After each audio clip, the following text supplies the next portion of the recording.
بسم اللہ الرحمن الرحیم۔ السلام علیکم۔ مولانا روم رحمہ اللہ تعالی ارشاد فرماتے ہیں کہ لومڑی کی بزدلی ضرب المثل ہے، لیکن جس لومڑی کی کمر پر شیر کا ہاتھ ہو کہ گھبرانا مت میں تیرے ساتھ ہوں، تو باوجود ضعیف الہمت ہونے کے اس پشت پناہی کے فیض سے اس قدر باہمت ہو جائے گی کہ چیتوں کے ریوڑ سے بھی ہرگز خائف نہ ہوگی۔ شیر پر نظر ہونے کی وجہ سے وہ دلیر ہو جائے گی۔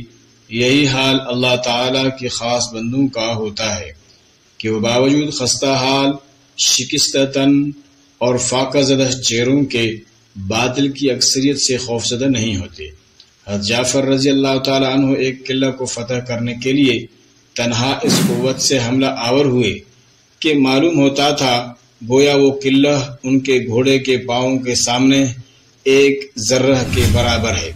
قلعہ والوں نے خوف سے قلعہ کا دروازہ بند کر لیا، کسی کو بھی سامنے آنے ہی کی ہمت نہ ہوئی۔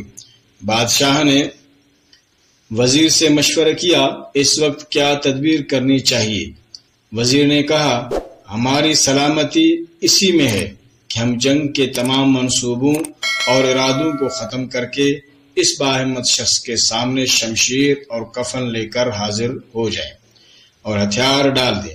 بادشاہ نے کہا آخر وہ تنہا ایک شخص ہی تو ہے، تو پھر ایسی رائے مجھے کیوں دی جا رہی ہے؟ وزیر نے کہا آپ اس شخص کی تنہائی کو بے وقاتی کی نگاہ سے نہ دیکھیں، ذرا آنکھیں کھول کر قلعہ کو دیکھیے کہ سیماب کی طرح لرزاں ہے، اور اہل قلعہ کو دیکھیے کہ بھیڑوں کی طرح گردنیں نیچے کیے سہمے ہوئے ہیں۔ یہ شخص اگرچہ تنہا ہے لیکن اس کے سینہ میں جو دل ہے وہ عام انسانوں جیسا نہیں۔ اس کی عالی ہمتی دیکھیے، اتنی بڑی مسلح اکثریت کے سامنے تنہا شمشیر برہنہ لیے کس ثابت قدمی اور فاتحانہ انداز سے اعلان جنگ کر رہا ہے۔ ایسا معلوم ہوتا ہے کہ مشرق و مغرب کی تمام فوجیں اس کے ساتھ ہیں۔ وہ تنہا بجملہ لاکھوں انسانوں کے برابر ہے۔ کیا آپ نہیں دیکھ رہے کہ قلعہ سے جو سپاہی بھی اس کے مقابلے کے لیے بھیجا جاتا ہے اور وہ اس کے گھوڑے کی ٹاپ کے نیچے پڑا نظر آتا ہے؟ جب میں نے ایسی عظیم الشان انفرادیت دیکھ لی ہے تو پھر اے بادشاہ آپ کو اس اکثریت سے کچھ بھی نہ بن پڑے گا۔ آپ اکثریت اعداد کا اعتبار نہ کریں، اصل چیز جمعیت قلب ہے جو اس شخص کے دل میں بے پناہ ہے۔ یہ نعمت مجاہدات کے بعد تعلق باللہ کی برکت سے عطا ہوتی ہے۔ اس عطا حق کو تم اس حالت کفر میں ہرگز حاصل نہیں کر سکتے، لہذا فی الحال تمہارے لیے اس کے سوا کوئی چارہ نہیں کہ اس جانباز مرد مومن کے سامنے ہتھیار ڈال دو اور قلعہ کا دروازہ کھول دو، کیونکہ اس کے سامنے ہماری یہ اکثریت بالکل بیکار ہے۔ نگاہ مرد مومن سے بدل جاتی ہیں تقدیریں، جو ذوق یقین پیدا تو کٹ جاتی ہیں زنجیریں۔ مولانا روم رحمہ اللہ تعالی بعض اقلیت کے سامنے اکثریت کے تعطل اور ضعف کو ان چند مثالوں سے سمجھاتے ہیں کہ بے شمار ستارے روشن ہوتے ہیں لیکن ایک خورشید عالم تاب کا ظہور سب کو ماند کالعدم کر دیتا ہے۔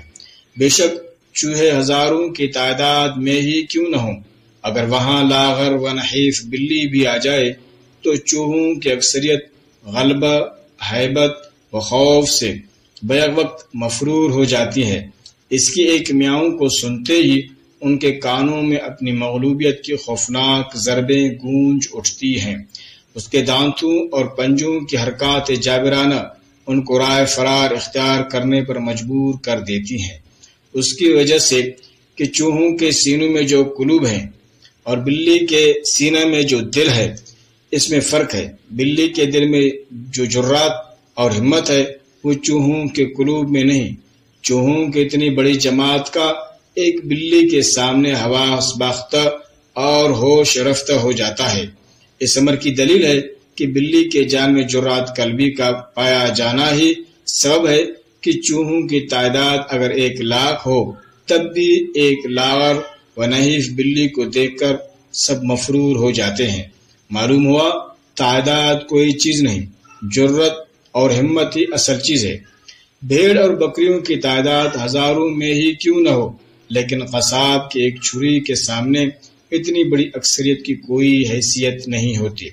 دن کا وقت ہو یا رات کا، ملازمت کا مسئلہ ہو یا کاروبار کا، انسان کے دل و دماغ پر ہزاروں پریشانیاں منڈلاتی رہتی ہیں۔ ان افکار اور حواس کی اکثری کثرت پر نیند بیک وقت طاری ہو کر سب کو فنا کر دیتی ہے۔ جنگل میں بڑے بڑے سینگوں والے قد آور اور طاقت رکھنے والے جانور ہزاروں کی تعداد میں پائے جاتے ہیں، مگر اکیلا شیر کتنی دلیری سے حملہ کرتا ہے اور ان پر غالب آ جاتا ہے اور جس جانور کو چاہے ہلاک کر دیتا ہے۔ جب نصرت الہی پر کامل یقین ہو جائے تو مومن کے دل سے مخلوق کا خوف ختم ہو جاتا ہے۔ انسان دنیا میں بہت سے برے کام مختلف قسم کے خوف کی وجہ سے کرتا ہے۔ اگر خدا کی مدد پر یقین کامل ہو جائے تو انسان لاتعداد برائیوں سے بچ سکتا ہے۔ ایسی ویڈیوز دیکھنے کے لیے ہمارے YouTube چینل کو سبسکرائب کریں۔ شکریہ۔